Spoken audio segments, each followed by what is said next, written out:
আসসালামু আলাইকুম। সিলেটে তো গত সপ্তাহে এসেছি, আজকে সুনামগঞ্জে যাচ্ছি। এর আগে টাঙ্গুয়ার হাওর গিয়েছিলাম সুনামগঞ্জের। এর আগে মূলত ঘুরতে আসছিলাম, আজকে মূলত সিলেটের সুনামগঞ্জের মানুষের কথা শোনার জন্য আসছি। এবং এখানে যে প্রার্থীরা আছে তাদের স্বপ্নের কথাগুলো তারা এখানকার যারা জনগণ আছে তাদেরকে কি প্রতিশ্রুতি দেয় সেটা শোনার জন্য এসেছি, এবং আমাদের স্বপ্নগুলো, তারুণ্যের যে স্বপ্নগুলো আছে সেটাও আমরা শোনাতে এসেছি। আশা করছি একটি প্রাণবন্ত আমরা দিন কাটাবো। ছাতকে একটা প্রোগ্রাম আছে, এরপরে দিরাই সাল্লাই অ্যাডভোকেট শিশির মনির ভাইয়ের একটা প্রোগ্রাম আছে, এর বাইরে সুনামগঞ্জ বিশ্ববিদ্যালয়ের একটা প্রোগ্রাম আছে। তো সব মিলে আশা করছি একটি প্রাণবন্ত দিন হবে। আর এই সামগ্রিকভাবে এখানকার মানুষকে আমরা দেখতে চাই।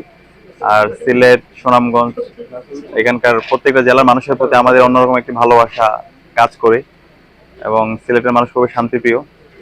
আশা করছি প্রাণবন্ত একটা দিন কাটবে আমাদের।